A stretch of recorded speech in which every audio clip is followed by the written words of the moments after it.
Bonjour à tous et bienvenue dans cette nouvelle méditation biblique en vidéo où l'on continue à suivre Abraham à travers le texte de la Genèse. Et donc on arrive aujourd'hui à Genèse 19, versets 1 à 29. On avait quitté Abraham alors que il avait plaidé pour la cause de Sodome et Gomorrhe. Et Dieu avait dit, mais il n'y a même pas de 10 justes à Sodome et Gomorrhe. Donc Dieu va détruire cette ville. Et le texte commence en nous disant, les deux anges arrivèrent à Sodome. Et on peut se dire, comment ça deux La dernière fois, ils étaient trois. Mais on peut avoir ici un élément de réponse à la question qu'on s'était posée dans la méditation d'avant-hier, enfin deux méditations en arrière, celle de vendredi du coup, où on s'était demandé qui étaient les trois personnages qui étaient venus rendre visite à Abraham. Et à la fin du texte, nous disait que Abraham restait dans la présence de Dieu et que les autres continuaient. Donc on a bien l'impression que l'un des trois était bel et bien Dieu et que les deux autres étaient des anges qui ont continué leur route, puisque là on nous parle maintenant des deux anges qui arrivent à Sodome et qui vont être accueillis par Lot de manière tout à fait automatique, on va dire, de la part de Lot. S'il est sur la place du village, il les voit arriver et il leur propose tout de suite de les héberger, de les accueillir comme c'était normalement la coutume.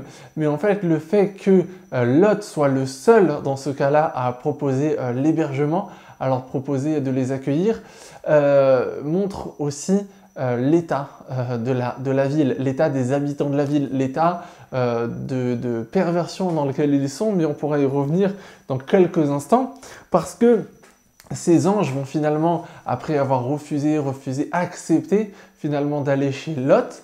Et une fois qu'ils arrivent chez Lot, il se passe quelque chose d'absolument terrible qui nous montre à quel point les habitants de Sodome sont pervertis, sont atteints par le péché. C'est que ils savent qu'il y a quelqu'un, qu'il y a deux hommes qui sont arrivés chez lui, et donc ils vont tout de suite lui dire, eh ben donne-les-nous pour qu'on couche avec eux.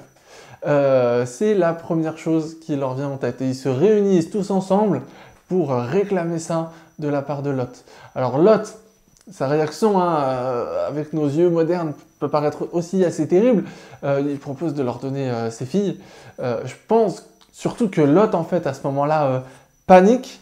Il veut absolument préserver la vie et l'intégrité de ses invités. Et c'est tout à son honneur. Bon, la solution qu'il propose n'est pas réellement meilleure. Mais ce qui est très intéressant et surtout à retenir, c'est les anges qui vont agir et qui vont agir au nom de Dieu. Et à travers eux, Dieu qui va agir, qui reprenne Lot, qui le rattrape pour le ramener à l'intérieur de la maison et qui frappe d'aveuglement tous ceux qui sont là. Lot est sauvé déjà de cette situation périlleuse par ces anges-là.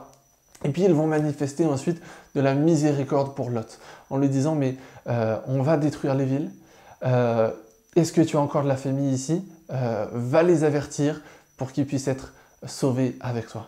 Et en fait, cet avertissement qui est très très important va ne pas être pris au sérieux par deux types de personnes différentes. Les premières, ce sont les futurs gendres de Lot, les fiancés de ses filles, qui vont croire que c'est une plaisanterie. Ils ne le croient pas et donc ils refusent de le suivre, ils refusent de venir avec lui. Pour eux, quelle va être l'issue? Eh bien, ils vont mourir. Ils vont mourir dans la destruction de cette ville parce qu'ils n'ont pas pris au sérieux le message de Dieu transmis par Lot. Et puis, la deuxième, ça va être la femme de Lot, qui a pris le message au sérieux, qui a fui avec lui, mais qui a enfreint une des consignes que les anges avaient données, c'était de ne pas regarder en arrière. Elle regarde en arrière et elle se change en statue de sel.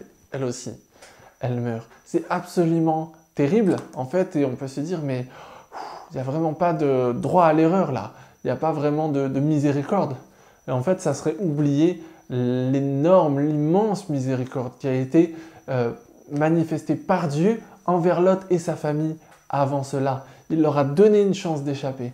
Il fallait qu'ils la saisissent. Et ça peut nous surprendre aujourd'hui avec nos yeux de lecteurs chrétiens modernes, de dire mais Dieu il n'est pas comme ça, il accepte parfois qu'on fasse des erreurs.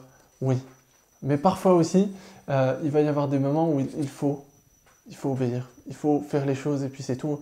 Il y a des sujets sur lesquels en fait on ne va pas pouvoir vraiment tergiverser. Et quand il s'agit de ne pas se compromettre avec le péché et de faire tout ce qu'il faut pour, eh bien là, il ne faut pas non plus tergiverser. Et en fait, on voit une énorme miséricorde de Dieu dans ce texte. Et pourquoi est-ce que Dieu a à ce point pitié de Lot? La fin du texte nous le dit, c'est à cause d'Abraham. Dieu s'est souvenu de Lot à cause d'Abraham. Il a sauvé Lot par égard pour Abraham. La relation qu'Abraham avait avec Dieu, en fait, a eu des répercussions qui l'ont dépassé lui-même. Et ça, c'est une très bonne nouvelle aussi pour nous. C'est-à-dire que notre relation que l'on a avec Dieu va pouvoir avoir aussi des répercussions qui vont rebondir, qui vont jaillir sur les personnes qui nous entourent. Et je crois que c'est quelque chose que l'on peut viser et que l'on peut aussi se demander si l'on vit et si l'on vit assez. Posons-nous peut-être cette question et puis qu'est-ce que l'on fait pour entretenir régulièrement cette relation avec Dieu? Voilà ce que je voulais vous laisser pour aujourd'hui. Je vous souhaite une très bonne journée et je vous dis à demain.